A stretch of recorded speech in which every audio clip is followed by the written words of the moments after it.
Welcome to Politics Done Right. I am your host, Egberto Willies. This is a progressive program that will take the mystery out of politics. This is the program that will encourage you to make sure government becomes we the people. Whether you are liberal, progressive, conservative, or otherwise, you get to air your point of view. We are an independent media outlet that, unlike mainstream media beholden to corporations, we only owe allegiance to you. Remember, you can also send me a tweet at EGBERTOWILLIES. That is at Egberto Willies. Let us engage. It is Politics Done Right. Well, folks, welcome to one more edition of Politics Done Right. I'm Egberto Willies, your host. Thank you so kind for being a part of the show. Welcome, welcome, welcome. And I am so darn behind. It ain't funny. As that music is playing, I'm processing the last piece of a video. I'm trying to get the other stuff going. I need about 4 more hands and about 20 more hours in the day. Because, man, with all the stuff that's happening, there's just not enough times. There's just not enough time. I hope it kind of cools down right after the election. I hope it's a quick election, a landslide, so that we don't have a whole lot of this stuff to do. But I can tell you, folks, I'm working overtime. Used to be 16 hours a day. Now it's just 3 hours of sleep a day, my dear brothers and sisters. But I'm not complaining because this is what it's all about. This is how we are going to win it. Putting in the performance, we're not going to do it forever, but we're getting the performance in. We're getting the performance in. As I speak here, I'm trying to queue up all the videos that were, well, two good videos that I have. One is an interview with, I tell you what, I am going to start out with the interview with our candidate here, a local candidate that I want to get out there. And so I think that's where I'm going to start today. But before I get to that interview, I have to get to you guys. But let me cue these things up real quickly first before I get started. And there is, let's see, Chuck Cruz. All right. And I moved Chuck Cruz over to this side. All right. So anyway, welcome aboard. AVQ is in the house. Welcome aboard. Yvette from, let me back up. AVQ from Brooklyn, New York is in the house.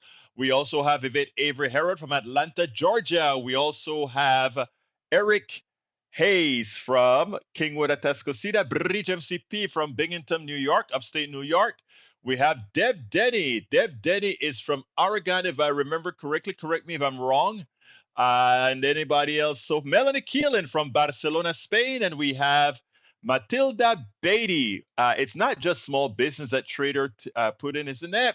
It's any business at all. Melanie Keelan, greetings. Hey, I have the wrong title that I'm about to correct right now, or in a little bit, I will correct the title. It's not even local Texas candidate and MAGA. Let me go ahead and see if I can fix some of those titles for the show, because again, like I said, I am under the gun, but we make sure and we keep it going. All right, title on YouTube changed, I think. The title on YouTube has changed. I think I got it changed in time. Let's see if it's changed. Para ver. Bear with me, folks. I want to make sure I get this right. All right. Yep, the title on YouTube has changed. It's a little bit more difficult to change it on Facebook. I'll do that when I start the other program. All right, let's see what else are we saying here. Bridge MCP says, Egberto Willies, an initiative called Progress 2028 that purports to be Kamala Harris's liberal counter to the Conservative Heritage Foundation's Project 2025 is actually run by a dark money network supporting former President Donald Trump, pro-Trump dark money network tied to Elon Musk behind fake pro-Harris campaign scheme. The con men never stop. The only way they win is by lying and cheating. Yep, and we need to make sure that that is come out. So thank you for putting that out, Bridge MCP. That is important for us to put out there, that there's no Project 2028 for that Kamala Harris has put out. Debbie, you are never unforgettable, but where are you from? I don't see that you have. Did I get it right? Did I get that right, Dev Denny? Did I get it right? Carl Cox is in the house from Riverdale, Georgia. Carl Cox, know that I can never remember Riverdale, Georgia either, right? I can never remember Riverdale, Georgia either. Okay, what else have we got here? Matilda, Trump's shtick is to slap his name on a product and expect the value to go up. Of course, that doesn't work because he has no value. He has no value. All right. I want to start, folks, with an interview that I did today, and actually a couple of days ago, with somebody that's running in a district, a very red district, House district in Texas, that is not likely to win, but that we need to start growing into winning. So I want you to listen to how this guy intends to bring a red district into the fold, and then we'll take it on the other side. So bear with me as I play brother Chuck Cruz, who is running in this election. Here we go. Welcome to another edition of Politics Done Right. My name is Egberto Willis, your host. Today we are honored to have Chuck Cruz. Chuck Cruz is a retired chemical engineer, and he is now running for state representative for District 128. Welcome to Politics Done Right, Chuck. How you doing today? Thanks for having me on. Well, the first thing that caught my eye is that you were actually endorsed by the Houston Chronicle over the seasoned, I think, 8-year representative of that particular district, Briscoe Cain. And they were kind in the way they endorsed you, or I should say in the way they put down Briscoe and the real reasons why you are there. So let's go ahead, first of all, and tell me why you decided to run for this office. Because somebody had to. So this is actually my second attempt at this position, my second run for office. And my first run was done largely the same way the second one was. I was volunteering with the Harris County Democratic Party in December of 2021 when the filing period for the 22 season was drawing to a close, because I was hoping to meet the person who was going to file to run against Briscoe Cain and shake their hand. Unfortunately, with just 2 or 3 days, I forget, left to go before the deadline for filing closed, nobody had shown up. Nobody had stood up and said, I'm going to run. Meanwhile, in the 2020 campaign, there were two. It was actually a contested primary, which was remarkable because this seat had not been contested by a Democrat for nearly 2 decades. Wow. So Republicans and libertarians, occasionally a libertarian would show up on the ballot, but Republicans had basically free reign to do whatever they wanted as a representative for this area for nearly 2 decades. 2020 cycle, there were two, both of them lost. And in 2021, I wanted to shake the hand of whoever was going to run against Briscoe. 3 days before the deadline, nobody had shown up. And one of the HCDP staffers turned to me and said, why not you? And I said, you know what? Why not? So I ran in the 22 cycle. I lost in the 22 cycle. And I'm going to put my cards on the table. There were 3 seats in Harris County for state rep that were unchallenged by Democrats. So who knows what that vote total would have been. But of the challenge seats that were held by Republicans, I performed the worst. Again, this is an incredibly red district, and it is tough to work out here, but it needs to be done so that people have a legitimate choice. Now, go ahead. I'm sorry. So go ahead. I lost by about 40 points, which is a very, very large deficit. And in 22, it was a very sobering wake up call to say, all right, there's a lot of ground to be gained here. And so in 24, my strategy is considerably different. I am wanting to build the infrastructure that somebody will win in eventually. And I have no illusions. Making up a 40-point deficit is nearly impossible. I'm not going to say actually impossible, but for all intents and purposes, pretty much. It's just too much ground to gain in one cycle. So my goal for this cycle is to build the party infrastructure that will be used for a successful campaign in the future. from a 40-point loss, I would like to get that down to a 30-point loss, 25-point loss, 20-point loss, but somehow gaining ground, building the infrastructure, forming new local Democratic clubs, training and recruiting and training, I should say, new Democratic activists to carry on the fight, because nobody can do it alone. It just cannot be done. Well, the one thing about it is, given the review that you got from the Houston Chronicle and the penetration that the Houston Chronicle has in that area, I think it could be more positive than you think, if you actually go out there and just go to the place and not necessarily campaign as a Democrat, but campaign as somebody in the community who's out there to serve them. Because as it turns out, I hadn't followed Briscoe Cain at all. And in fact, I'm going to talk to Briscoe Cain, or I'll try to talk to Briscoe Cain, but I haven't spoken to Briscoe Cain at all. And after seeing his review, I want to know, why is he even running for the position? I'll be blunt. He's unqualified for the position. I can't tell you why he is running. I can tell you why I believe he is running for the position, because I don't know what's inside his mind. I believe that he is in office to serve the Christian nationalist agenda. He is highly supported and funded by corporate folks, not widely supported by the community from a funding and donation standpoint. He is essentially a puppet for folks that want to make Texas a place that is good for rich people and screw everybody else. He has done nothing to serve the public. He has done nothing to serve the district that he represents. His only agenda is pushing Christian nationalism. And I very much encourage you to reach out to Briscoe and ask him to be on your show. I highly doubt that he's going to accept. He, in 22, refused to meet with the Houston Chronicle for their endorsement, didn't speak to him at all. He has consistently refused to respond to League of Women Voters requests for their voters guide. No response received several times. And in this cycle, again, he did not respond to the Houston Chronicle request for an interview.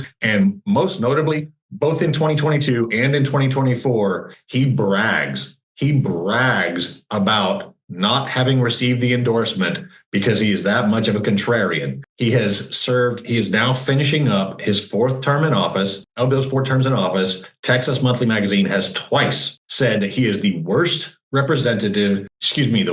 member of the Texas legislature. Every election cycle, the Texas Monthly folks watch the Texas legislature, see what's going on, and they publish a list, the best and the worst of the Texas legislature. They pick from the Republicans, they pick from the Democrats, they pick from the House, they pick from the Senate. It is across the board, who's good, who's bad, and who's ugly. But Briscoe Cain has topped the list of the worst representatives, the worst members. So 150 state reps, 31 state senators. Of that 181 person field, he has topped the list of the worst members of the Texas legislature twice. I think he's proud of it. He brags about it. Just embarrassing. And I think that needs to be publicized. And I think not only that, but I think, again, meeting with your folks out there in the right areas, brother, it's 2.5 weeks to the election. You still have time to make the case, and you never know. I can tell you about elections in the Washington state that completely people just happen to wake up. So give me a closing statement. Absolutely. So I am out there almost every single day. I'm phone banking, texting, knocking doors with folks. I'm proud to be one of the founding members of the freshly formed Democrats of LaPorte Club. I will be meeting with the Deer Park Teachers Association later this afternoon, because one of the biggest things that I'm running on is that Briscoe is strongly supporting the school voucher scam, which will destroy public education in the state of Texas. He is a big proponent, as broadly as I can, that public education is on the line. Chuck Cruz, the future state representative, 128, District 128. Thank you so kindly for having spoken to me here at Politics Done Right. Egberto, it is a pleasure as always.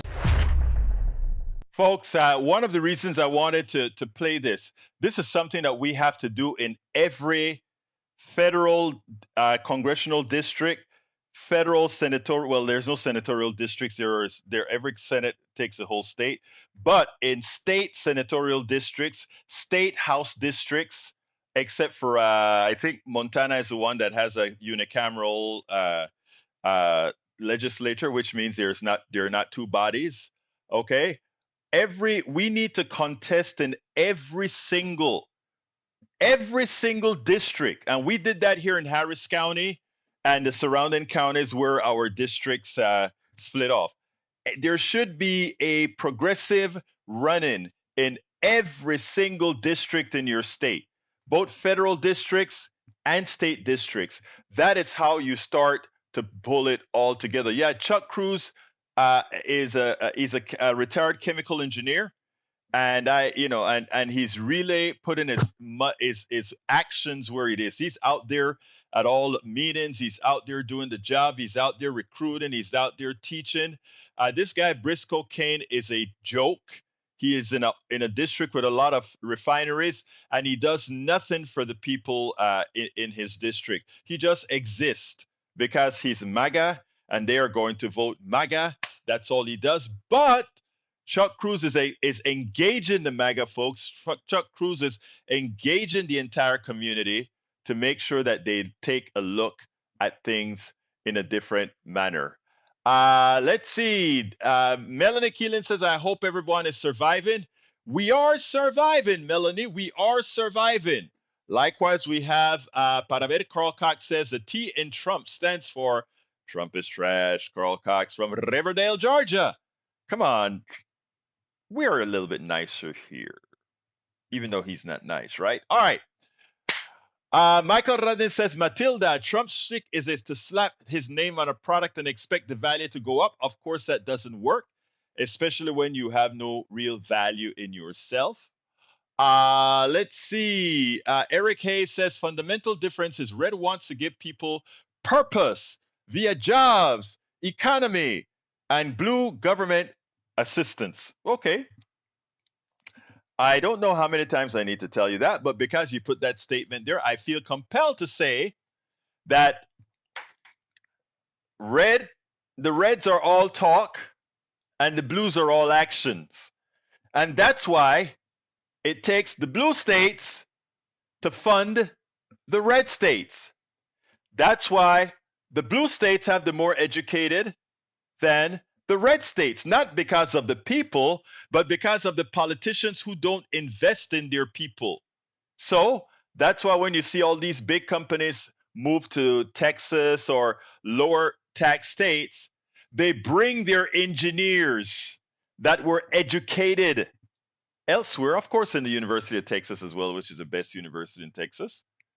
But the point is, the Republican politicians do a lot of talking, and the blue politicians, the Democratic politicians, the progressive politicians do a lot of acting. And that's why don't talk to me, show me. And what the red states show is that their water systems are in disrepair vis-a-vis Jacksonville, Mississippi, that their educational system, except for the elite in their states, is in disrepair, and that simply they don't have enough of a tax base to take care of their own people, and therefore the blue states have to pony up to take care of the people, because we do what Jesus said to do. Unlike the evangelicals in the red states, we abide by the good word. We care about our neighbors. We care about our fellow man. We care about our fellow woman. Unlike in the red states, who say women go die, who say even as the federal government is willing to pay 90% of health care for your indigent, even as they're willing to do that, the red states say, no, let them die. So the blue states, who the red state politicians like to disregard or consider them heathens or otherwise, are the ones that are actually following the word of Jesus Christ Almighty. What a thing. I was told not to use the word Pharisees to describe those who would come out and talk and talk and talk and not act, because they told me I misrepresent. By using that example, I misrepresent.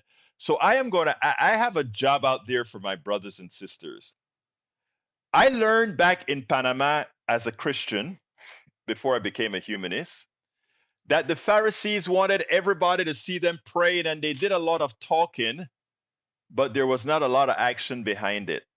I want somebody to tell me how should I properly use that Bible context that Jesus spoke against to describe our current crop of evangelicals, evangelical leadership who's leading their flock astray. I'm not talking about the evangelical people, because I understand it's the evangelical leadership like Billy Graham's son and these other heathens that are leading their flock astray. So if anybody can teach me, inform me, which better thing to use, if you will, within the Bible, I'm all ears. All right. Paul Fleming says U.S. Transportation Secretary Pete Buttigieg says federal government will provide Tennessee with $32 million of emergency highway aid to fast-track road repairs for Helen. Yep, they're in bad shape.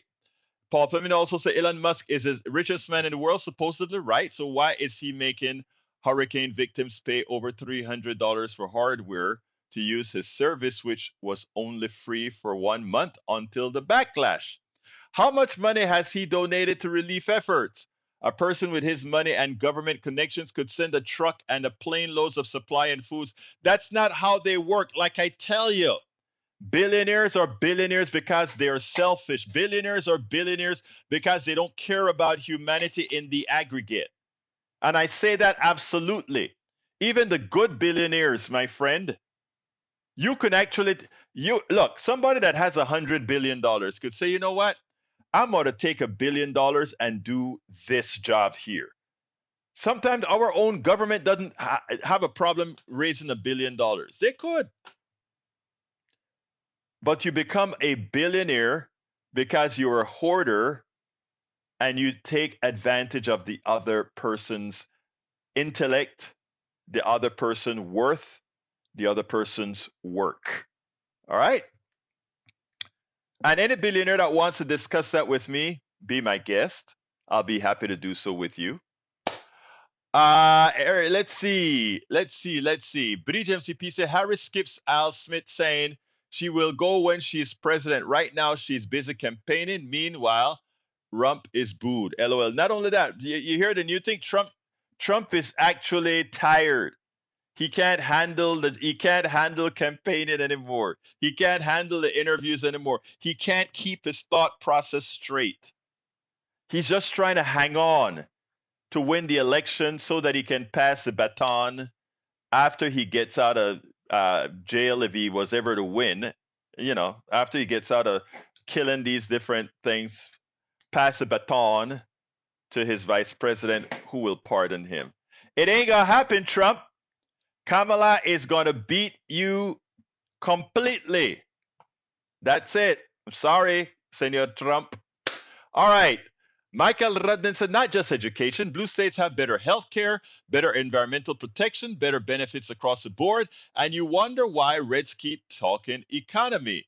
That's more to the economy than corporate profiteering. Absolutely. Absolutely. Egberto, why did you move to Kingwood Schools? Why not HISD? I came to Kingwood Schools for my daughter because Kingwood and Katy were rated the 2 top districts in the state. Now, I could have said I could stay in HISD, move to an expensive part of Houston that actually have some of the better specific high schools in Houston. But when it comes to performance, actually, Kingwood, the entire system was better as far as educationally speaking than the entire HISD system. And that's the reason I moved to Kingwood. And that's the reason why. All right, let's see what else we got here. Yeah, he did get booed. He did get booed. All right, Super John 1224 says Elon has been giving Starlink away for free to hurricane victims, as they said it was 1 month, brother. Again, the guy's a crook. And by the way, his billion didn't come from him. His billion came from all the investments all of us made in the space program, including I worked for the space station project. All right, let's remember that. All right, let me bring in my sister, Peggy Lopez. Peggy Lopez, is my honor to speak to you, sis. Talk to me. Thank you, Egberto. I was going to try to get a hold of you at 4 o'clock this morning, but that's way too early for me to talk because you guys had invited me to come back and talk again about the patriarchy. Yeah. And I just came in and you're here, so I thought I would call you right now and give you another little piece because I think people may not understand me when I just make little statements about it. And I need to begin with the basic, simplest form of the patriarchy is the family, with a husband, a wife, and children. The husband owns the wife and the children. Over 2,000 years ago, that patriarchal husband could kill the wife, and it was meaningless. Then from there, it went to common law, like in England, where the rule of thumb, you could beat your wife, but not with a stick any thicker than your thumb. And it wasn't until 1990, I don't know if it was 4 or 6, that it actually became a real crime for a husband to harm his wife, where it was codified in the Violence Against Women's Act. And that was about domestic violence. So even in this country, they brought the rule of thumb with them from England, and it wasn't until 1994 that women were actually legally protected from their husbands beating them or harming them. And so that kind of a historical reality is built into the structures that we live in every day. Now, the man who is the husband in the family is not the ultimate patriarch, because the man goes to work, works for a man who is his patriarch. And there's a real class structure within the patriarchy. And then whoever owns the business is actually the patriarch over the business. It has minor managers and bosses, but they're just minor patriarchs, and they're not the ultimate until they go home to their family where they are the ultimate. And when I'm analyzing what's going on in the world today, this has been my basis of analysis since I was a teenager. Let me tell you something, and I read somewhere else, and I can't remember where, that right now we are having that big fight, and the patriarchy is fighting like hell to try to survive what has been an arcane system for a long time. And you brought it back to America here.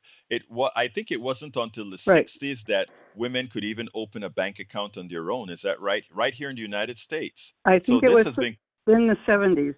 In the 70s. Okay. And see? Yeah.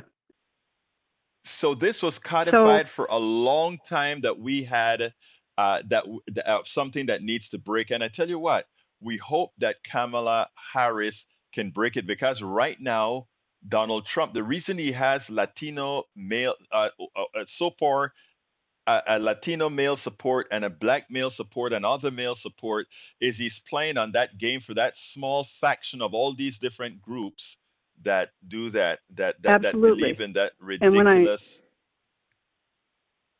It's not ridiculous. It's still with us. It's in the hierarchy of our businesses. There was a woman who ran for president, Sonia Johnson.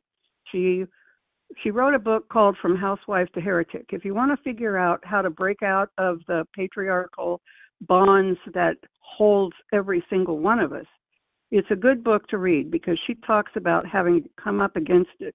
She lost her kids, she lost her family, she lost her community, she lost her home. She lost everything because she spoke out as a perfectly conditioned patriarchal wife. She spoke out in favor of the ERA. They excommunicated her from her life. And she wrote about what that was like and every piece of her life that fell apart because of that. When I hear people who are in the Paradise Fire up here and they lost their homes and their pets and their historical mementos of their life, they sound a lot like that. And I think the reason that they've started with getting rid of Roe is because they can't figure out how to directly go back and make women their property. So what they've done is they've turned the women's bodies into the property of the state. And if Trump wins, then he will figure out a way to make it women's bodies the property of the United States. And from there, it's just this horrific stuff that I'm looking at. And simultaneous to that, Kamala Harris is a woman who has broken almost every bond of the patriarchy that has been tried to be put upon her. And in that process, she knows how to stand toe-to-toe with the patriarch and say, you are nothing but my equal. And they don't know how to deal with that. And you know what? And I think like I mentioned on KPFT on the earlier show, I think it was a couple days ago when I did a piece on white women, because right now the only thing that keeping the patriarchy politically alive is in fact white women, right? And we have the woman from it has a. Go ahead, please continue. What keeps it alive? You know how a house has bones, and our social structure has bones. Every business that you go to has a similar bones, has a similar hierarchy, and that is the bones of patriarchy. We have stopped completely fighting the patriarchy.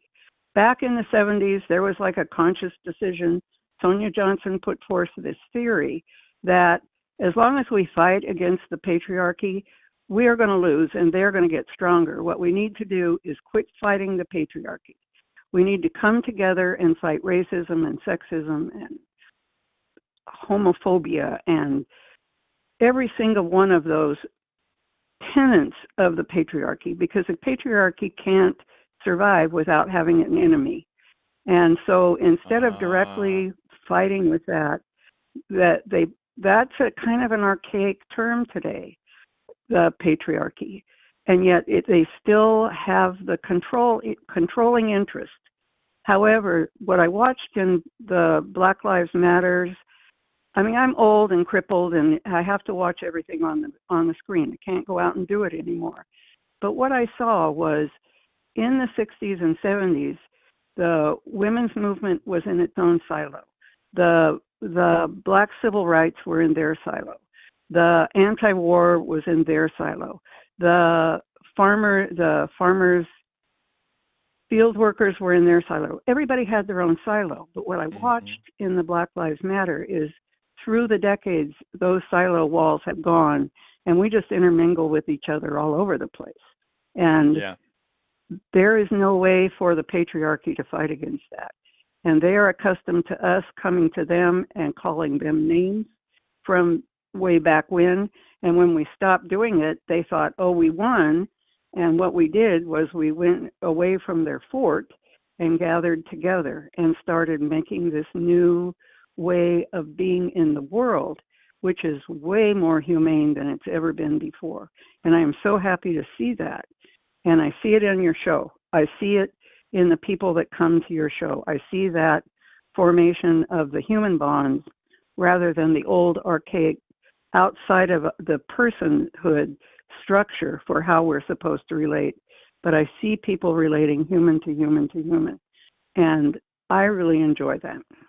I love what you had to say, Peggy. And let me tell you, let me elevate that one other step. You know, I go to the Netroots Nation and some other progressive conferences every year, and it's interesting that you see that conglomeration of these different groups that you're talking about, and that's exactly many of our outtakes and many of our plenaries. That is something that's been spoken about. Now, I didn't when I spoke about white women, the idea wasn't disparaging. The idea was that in order for us to get the numbers to not allow a Donald Trump in there, that's the last bastion that we need to crack as far as women who vote Republican. I know it's a Republican and Democratic patriarchy as well. I mean, let's not fool ourselves. Correct. Patriarchy Both sides. exists, Both sides. both sides. Yeah. But but having to get her there, the woman who will sit on top of, to put it bluntly, sort of on top of the patriarchy, right? Uh, Correct. Well, we what she have will to do is she will crack the patriarchy open in a way that it's never been cracked open before. exactly. And I'm really delighted that there is a biracial woman Yes. up against Yes. Donald Trump, who ultimately was the patriarch in his family, was the patriarch in his business, and thinks he can be patriarch of the country. And I think she's going to win. Oh, I know she's going to win. And let me tell you, Peggy, I want to play another video, but I want to say that thank you so kindly for elevating this discussion, because this is what a lot of us needed to hear. And I want everybody in the chat to give a big clap to Sister Peggy Lopez for that commentary that we just heard. Thank you, sis. However, I am hedging my bets, and I'm leaving for Mexico on the 1st. I already voted yesterday, and just in case I'm wrong. Well, Peggy, I don't want you're to be not here wrong. if he's president again. Peggy, you're not wrong. But we'll talk. We'll talk. Okay. I don't know. Maybe if you have internet in Mexico, we can bring you into the show directly from Mexico. All right. Okay. We'll see what Take we care, can work up.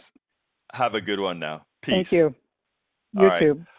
Was that great or was that great? I just enjoyed that little discussion that I'm going to turn it. There are two blogs I need to make. One with brother Patrick, and the other one with Sister Lopez. Patrick Magner. Why am I forgetting your name? Magner, Patrick Magner, and the other one with Debbie Lopez. I think Patrick was 2 days ago and Deb is today. I'm going to have to remember where to cut it from. Anyway, folks, let's see. Bridge has something she wants me to put on the screen. Well, the screen is kind of blinking, so I have to use a screen cut instead. All right, we have Protestants. I don't think I can get it any bigger than that. Let me see if I can get it a little bit bigger, Bridge. There we go. I think that's better. Protestants, Baptists, slavery, child. Oh my God, I see what you're doing there. You're overlapping evangelicals with all the decadence that's occurring in our country. That's a good one, Bleach. Here we go with brother Patrick. All right, let me see. Patrick Magner. All right, Patrick, how you doing, my brother? Doing good. Wanted to tell Peggy thank you. She's very talented at logically putting things in order. Oh yes. I wanted to back her up a little bit. 60 years ago, just 60 years ago in this country, women could be forcefully placed into mental institutions because they weren't sexually available to their husbands. That was just 60 years ago. At the same time, this country was hanging black people still for no other reason except for their color. In 60 years, that's how far we've gone. 40 years ago, they started fighting that again. We had 20 years of trying to get away from that. In the last 40, in 200 years before that, it's been a fight just for basic rights for people that are completely fine. I mean, there's no reason to be doing this to anybody because sex, color, anything like that. It's a ploy. It's a forceful ploy to keep power, and the only way to keep that power, to keep that structure that Peggy's talking about, is through force, because it doesn't work through negotiation. It doesn't work through any other vessel. It has to be forced upon people. People have to be punished. You got it. Look, Patrick, thank you much. I have an important video that I got to play, and we're at 44. So, look, thank you for backing Peggy up, and let's go ahead. Well, one other thing. Trump was 20 years old when women were treated this way and black men were treated this way. That's what he grew up seeing, and that's what he thinks works. I'll leave it at that. And that's who he is. Thank you, brother. Peace. All right, folks, I have one more video. Let me get rid of the screen because it's on the cut screen here, and that takes a lot of CPU. There we go. All right, let's go ahead and do my last video. This one you're going to like. Maybe I'll get to it. You know, a former NBC chief marketer now regrets that they created a false story of Trump being a successful businessman. In other words, the persona that they created of Trump is something that was manufactured for a show. And because America saw that manufactured show, you had a lot of people, and you have a lot of people thinking that, well, Donald Trump is a good businessman and he should run the country like a business. And that's why we want to have him elected. The truth of the matter is, it is silly to want to run the country like a business. In fact, running the country like a business is anathema to a successful government, because a successful government is one that is there as a backstop, not one that is a profit driven, etc. But then again, neither was Donald Trump's businesses, as every single one of them have been in some state of failure. In fact, 6 bankruptcies. And he said, I tell you what, listen to what this NBC chief had to say, and then we'll take it on the other side. A former NBC marketing executive who promoted The Apprentice is apologizing to the American people for helping to, quote, create a monster.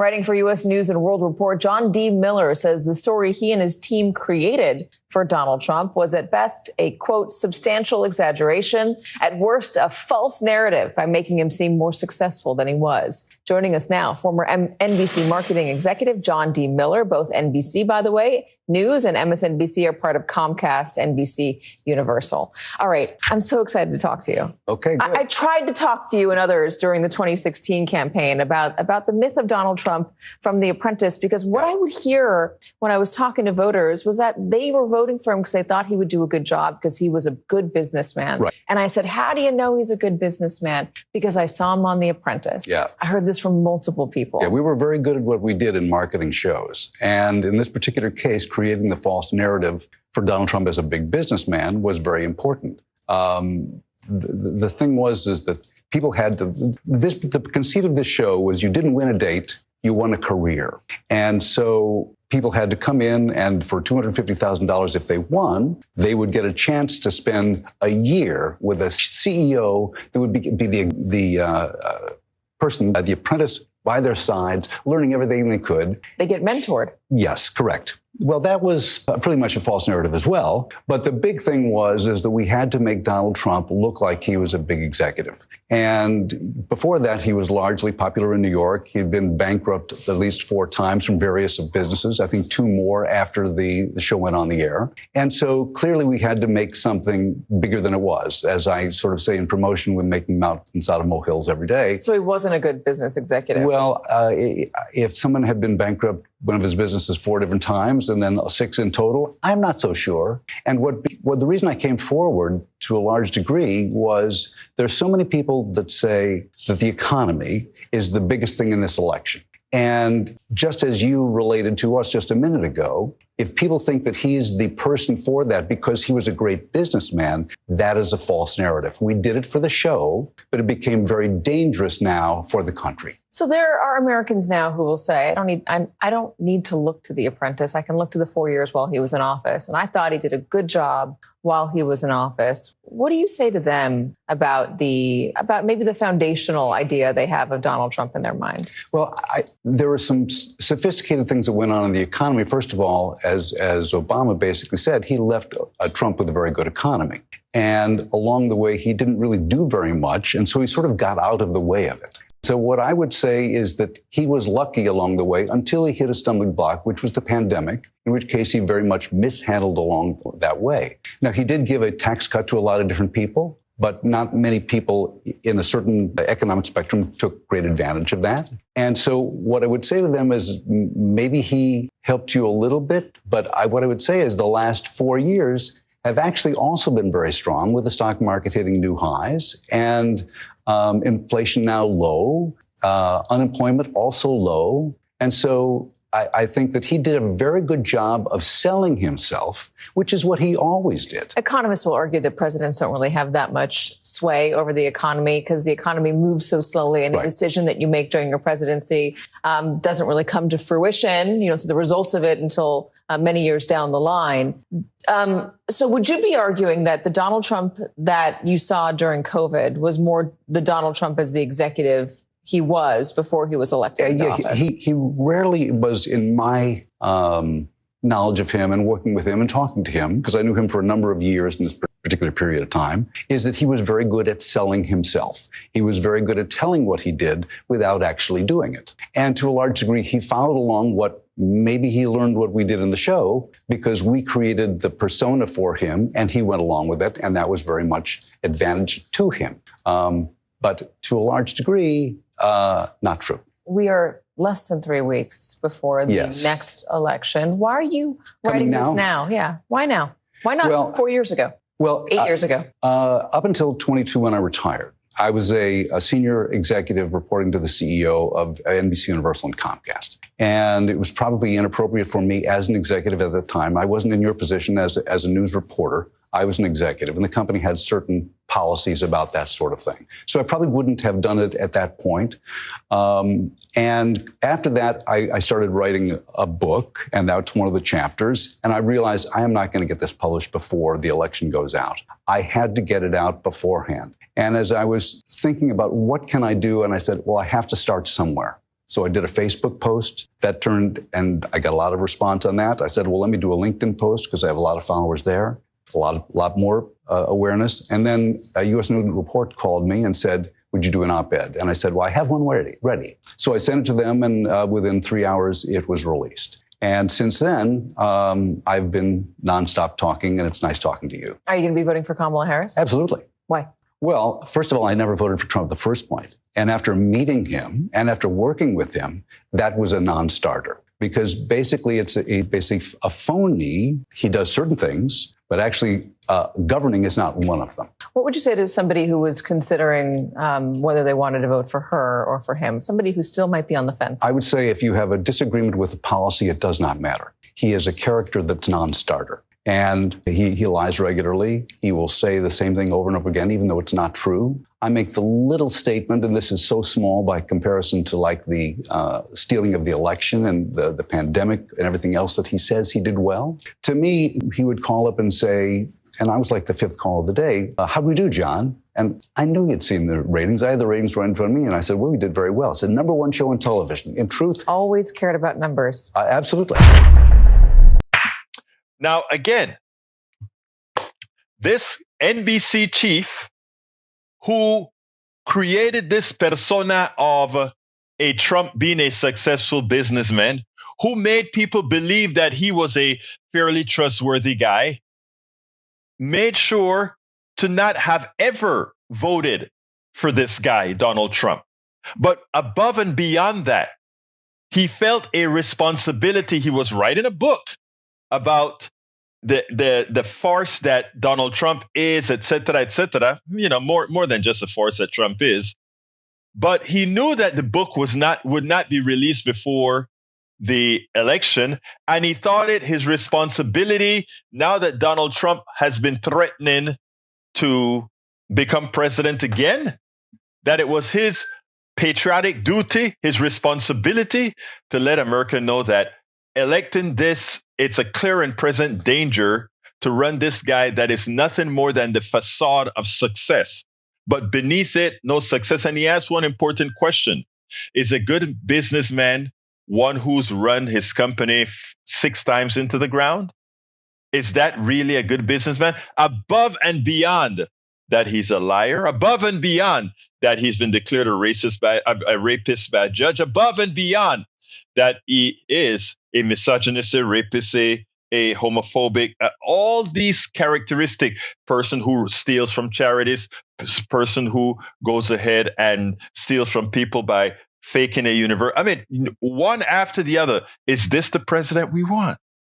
And he comes out and he says, I have a responsibility to tell the truth even before my book comes out so that the American people would actually get away from the facade, the fallacy that somehow this guy is a good businessman. In fact, this guy's good at absolutely nothing other than marketing to the uninformed. We spend a lot. Absolutely. Other than marketing to the uninformed. All right, let's see who will get. Hey, Bruce Pollard is in the house. How you doing, brother Bruce? We have. Let me go back up. I think I have a few things that I need to check out and see if I need to read it out loud. I know most of you have already seen it.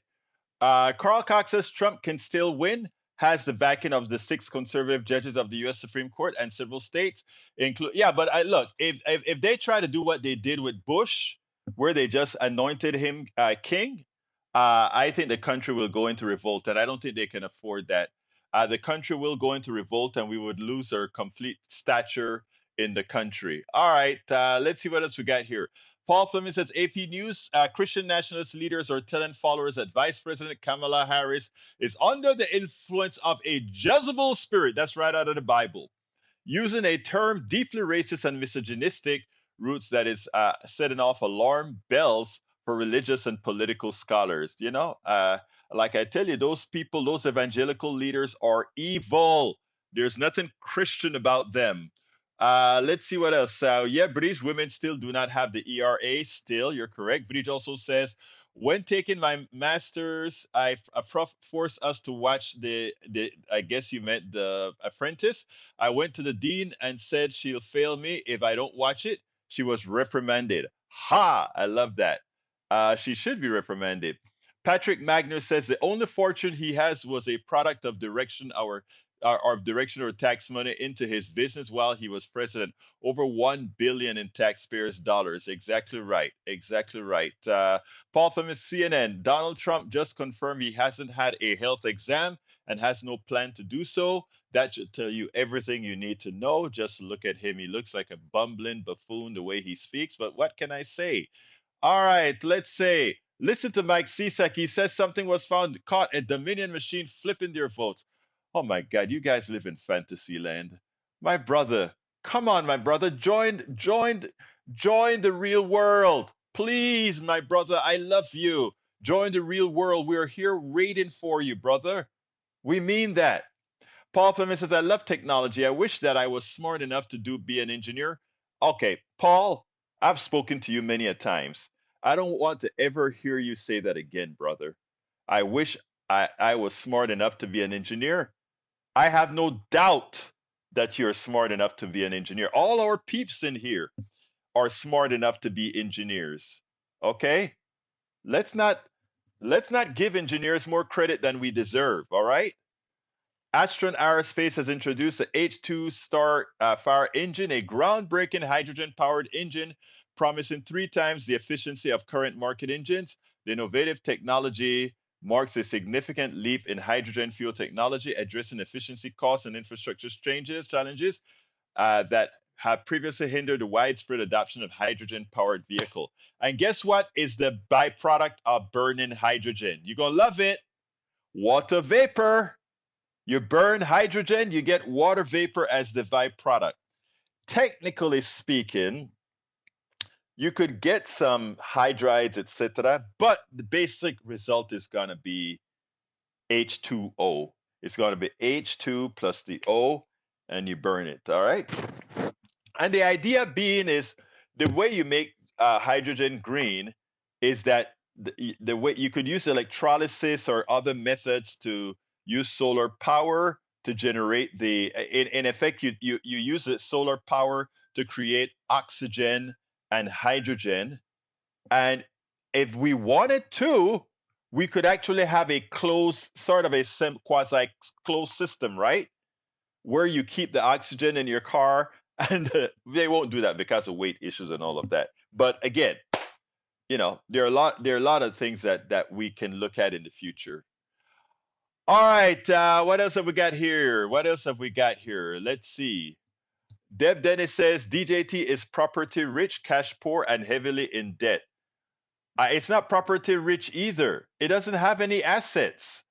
I think you're talking about Donald Trump. You're talking about Donald Trump himself, not his stock, because DJT is his stock as well. That's the 3 digits for his stock.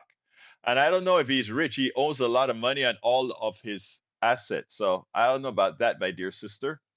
All right, Bridge MCP, someone tell Eric Trump has zero. Oh my God. Oh my God. Anyway, folks, we're at the end of the show. And I want to ask all of you, could you all give me a good support for the weekend by those of you who have the wherewithal to please consider becoming paid subscribers of my newsletter, Egberto Off the Record. I do a lot of work on it, and like I mentioned several times before, we are still not break even, and we have to get there sometime before we mortgage completely the whole hell out of the house. So we need a lot of people to sign up for our newsletter or to find some other way to support the program on a consistent basis if you can. And that is by going to politicsdoneright.com/support or going to politicsdoneright.com. And that gives you all the different methods you can support our program. But to support the one that I'm trying to build right now is our newsletter backing. So if you would become a supporter of our newsletter, a coffee or so, politicsdoneright.com/newsletter, I would be most and I'll be happy about us making that transition. Breach MCP, thank you for that super chat, sis. I would help anytime. Good shows. Good. Go to bed. Can't go to bed. Guess what? Tonight, I'm going on a date with my wife. Ashley has a thing to do, so I have to. We're gonna take Ashley and wait out there and go do something while we wait for her, and then pick her up, all that good stuff. So yeah. Thank you, Bridge MCP. Yeah, we'll do coffee, Eric. So I need to slap you around a bit. Anyway, folks, please consider becoming a part of the newsletter program. Eric, that's what you need to do. You spend so much time on this stuff. I want to see you subscribe to the newsletter. There it is. politicsdoneright.com/newsletter. Subscribe to it. Be an example. Subscribe to the newsletter. Even though we did, you did give KPFT, and I thank you for that. This is now Politics Done Right away from KPFT. I'm waiting for you to become a newsletter subscriber, brother. But anyway, folks, you can really help out by becoming a paid subscriber. Like I said, paid subscriber of our newsletter. Bridge MCP, thank you for always being there for this show. Bridge is one of our biggest supporters. Bruce Pollard, one of our biggest supporters. Michael Rudden, one of our biggest supporters. We have Peggy Lopez, big support. We got some Ray, brother Ray, big supporters. Our conservatives, big supporters. Magner, big supporter. I mean, so look, we got some great folks in here that like what we're doing here, and they are, believe it or not, they are making sure that a lot of what we do here gets out to the rest of Americans around. So please continue that good job. Anyway, got to get out of here. I'm going to put that link in there one more time. politicsdoneright.com/newsletter. Please become a paid subscriber so we can get the work done. Anyway, my name is Egberto Willies. This is Politics Done Right. Love you all. And I mean that. You too, CSAC. Even though you give me headaches, CSAC. One of these days when we're going to have the Politics Done Right posse out here in Houston. And I hope you come because you'll be welcome. We'll go slap you around a little bit, but you'll be welcome. Anyway, my name is Egberto Willies. This is Politics Done Right. And you guys know how I end this baby. I am what?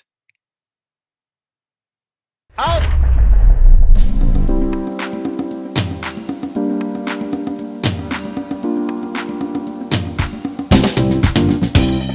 Welcome to Politics Done Right. I am your host, Egberto Willies. This is a progressive program that will take the mystery out of politics.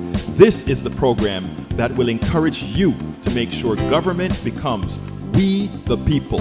Whether you are liberal, progressive, conservative, or otherwise, you get to air your point of view.